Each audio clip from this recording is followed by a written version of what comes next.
In the aftermath of the downfall of Alamut at the hands of the Mongols, the Nizaris managed to take their current Imam, Shams al-Din Muhammad, who had been the son of the previous Imam, Imam Ruknuddin Khershah, and Ruknuddin Khershah had been killed during the downfall of Alamut, but his son Shamsuddin Muhammad basically succeeded his father as the next Ismaili Nizari Imam, and he and the next few Imams basically lived secretly in Azerbaijan, and they were basically hidden away and protected by the Nizaris of that time.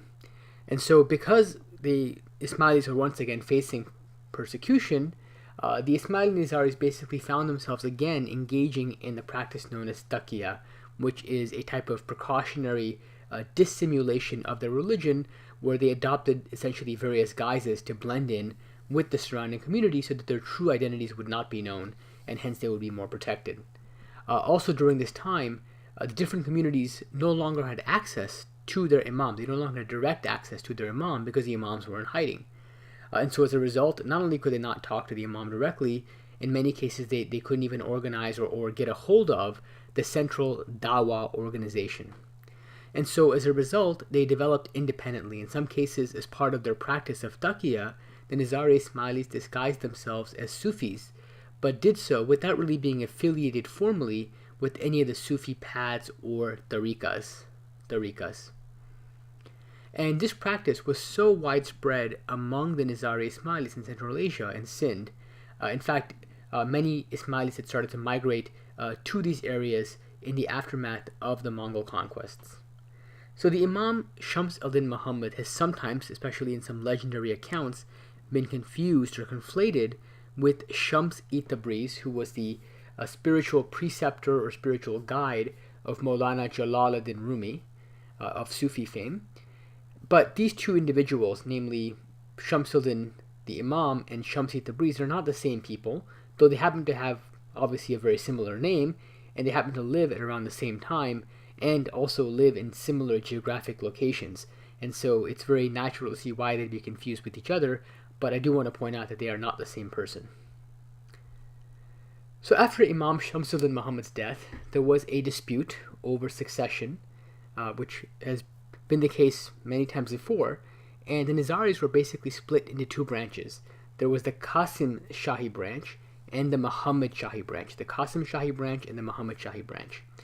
Today, there are about 15,000 members of the Muhammad Shahi branch residing in Syria.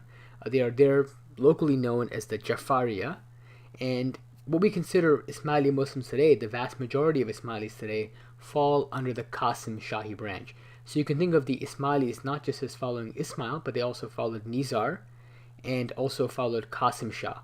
And so in a more formal sense, the Ismailis are essentially the Ismaili, Nizari, Qasim Shahi Muslims, but that's often just abbreviated as Ismaili today. The Ismaili, Nizari, Qasim Shahi Imams actually ended up resurfacing subsequent to that in Anjudan, which is in central Persia, and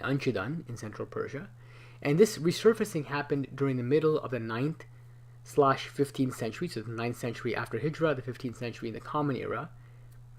And as part of their taqiyya practices, their precautionary dissimulation practices, these imams often operated under the guise of Sufi peers.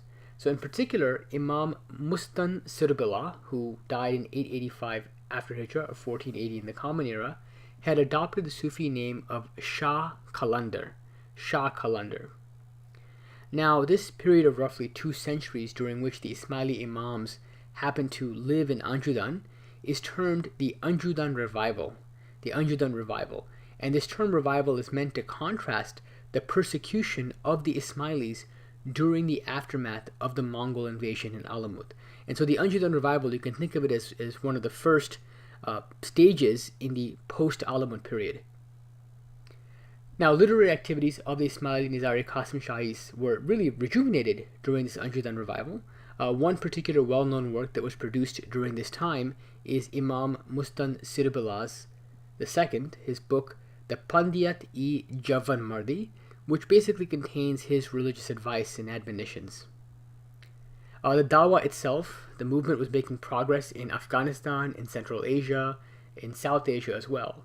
And in part of the Indian subcontinent where the Ismaili Dawa was introduced sometime in the first part of the 13th century, or perhaps even earlier, the Ismaili Nizari Qasim Shahis went under the name of Khoja. Khoja. And this term Khoja, by the way, is derived from the Persian word Khwaja, which means the Lord or Master. Lord or Master. And these Khojas, who had been largely converted from the Hindu faith, developed their own indigenous, their own native religious tradition based on Ismailism, and this tradition is known as Satpant, or the true path, and really it means the true path to salvation. So Sat is true, and Pant is path, and so it references the idea of a true path to salvation.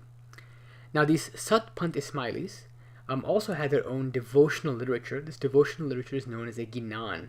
It derives from the Sanskrit term Gnan, which means knowledge. And according to tradition, the Ginans are authored largely by peers, although there are some exceptions.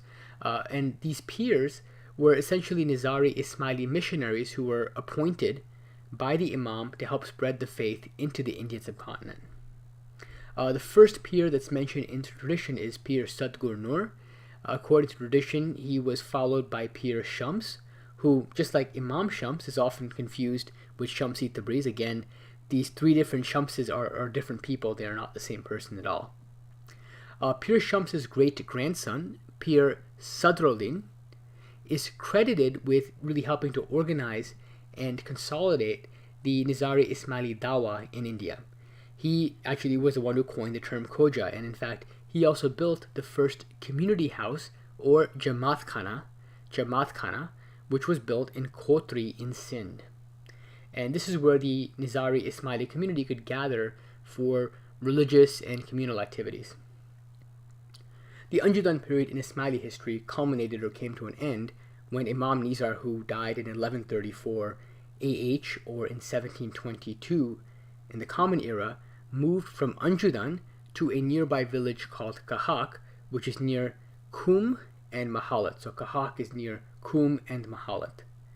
In 1232 AH or 1817 in the Common Era, Hassan Ali Shah succeeded his father, Imam Shah Khalil Allah, to become the next Ismaili Imam. So I'm obviously skipping over a number of the Imams in between, but I'm trying to hit on some of the more salient points. So Hassan Ali Shah succeeded his father, Imam Shah Khalil Allah, to become the next Ismaili Imam in 1232 AH. And the emperor, or the Shah of Persia, who was at that time under the Qajar dynasty, and his name was Fateh Ali Shah. So Fateh Ali Shah appointed Imam Hassan Ali Shah as the governor of Kum, and he gave him these properties in Mahalat. Now, in addition to that, Fateh Ali Shah also gave one of his daughters to Imam Hassan Ali Shah in marriage. What's also worth noting, especially in a contemporary sense, is that Fateh Ali Shah bestowed the title of Aga Khan on Imam Hassan Ali Shah. And this honorific title really means Lord or Master. It's a very prominent title, and this title has been passed on to the successors of Imam Hassan Ali Shah. In 1265 after Hijrah, or 1848 in the Common Era, the Imam Hassan Ali Shah, i.e. Aga Khan I, ended up settling in Bombay. And this is Bombay in India. This is after having spent some time in Afghanistan, in Sindh, in Gujarat, and in Calcutta. And this move to Bombay really marks the beginning of the modern period of Nizari Ismailism. So Imam Hassan Ali Shah Aga Khan I received the support and the protection of the British in India. And so as a result of that support, the Nizari Khoja Ismailis were again able to practice their faith more openly. Prior to this point, they had engaged in taqiyya, this dissimulation of their faith, and they often would practice as Sunnis or as Twelver Shias.